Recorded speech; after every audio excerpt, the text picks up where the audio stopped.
এবার সামান্য বৃষ্টিতে জলমগ্ন রায়গঞ্জ পৌর এলাকা বিদ্রোহী মোড় সংলগ্ন যুবশ্রী কালী মন্দিরের সড়কে, বিবেকানন্দ মোড়ে রায়গঞ্জ গার্লস হাই স্কুলের সড়ক ও সরকারি বাস ডিপো সংলগ্ন সড়কে এই বিষয়ে এক দোকানদার সহ এক পথযাত্রী জানালেন, ড্রেন নিকাশির অব্যবস্থার ফলে সামান্য বৃষ্টি হলেই রাস্তায় জল দাঁড়িয়ে যায়। তারা আরও জানালেন, ড্রেন নিকাশের ব্যবস্থা ঠিকঠাক থাকলে পরে দ্রুত জল পাসিং হতে পারে, আর তাহলে দীর্ঘক্ষণ এভাবে জল দাঁড়িয়ে থাকবে না।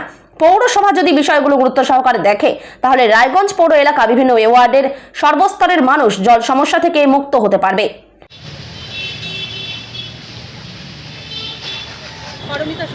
কোথায় বাড়ি? মানে বিপ্লবী ক্লাবের সামনে। এই যে সামান্য বৃষ্টিতেই জল দাঁড়িয়ে যাচ্ছে, কি বলবেন? মারাত্মক খারাপ অবস্থা, শুধু জল বলে না, রাস্তাও এত খারাপ, কোথায় গর্ত কোথায় জল কিচ্ছু বোঝা যায় না। প্রচণ্ড অ্যাক্সিডেন্ট হচ্ছে আমাদের। সামান্য একটু জল, কালকে জল এই স্কুল থেকে মেয়েদের বাড়ি নিয়ে যাচ্ছি, গোটা রাস্তায় জল, এবং বৃষ্টি খুব বেশি হয়নি, ঘন্টা দেড়েক বোধহয় হয়েছে, তাতেই এত জল, তার সঙ্গে রাস্তাতে এত পরিমাণে গর্ত, মানে অ্যাক্সিডেন্টে কীভাবে বাঁচাবো, বাচ্চাদের কীভাবে বাঁচাবো বোঝা যাচ্ছে না।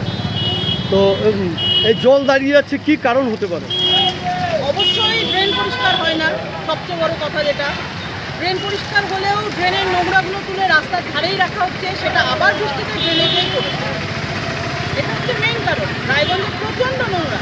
তাহলে পৌরসভা কি ঠিকভাবে কাজ করছে না? একেবারেই না, পৌরসভার কাজ একেবারেই ঠিক হচ্ছে না। আমি তো বলবো, বাড়ি থেকে যে নোংরা আনার লোক যারা প্রত্যেকদিন আসার কথা, তারাও সপ্তাহে 2 থেকে 3 দিন ঠিকঠাক আছে কিনা সন্দেহ। আমি নিজের বাড়ির অভিজ্ঞতা দিয়ে দেখি। তাহলে পৌরসভার কি বিষয়গুলো দেখা উচিত? অবশ্যই দেখা উচিত।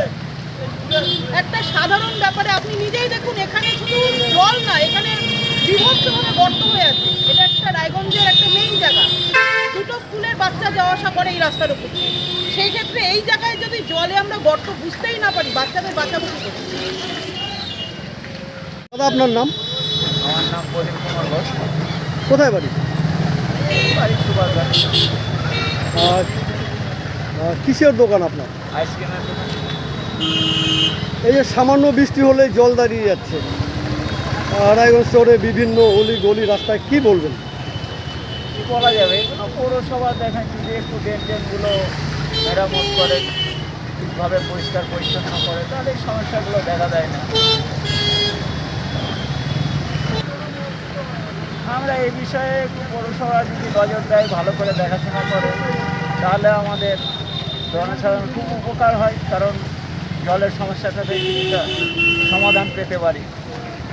দেখেন, এটা হচ্ছে পৌরসভার ব্যাপার, কারণ পৌরসভা এখন তো ধরেন এইগুলো তো আর কিছু বলার নাই আমাদের। আমরা সাধারণ পাবলিক, আমাদের জল নোংরা যাই থাকবে তার ভিতর দিয়েই যাতায়াত করতে হবে।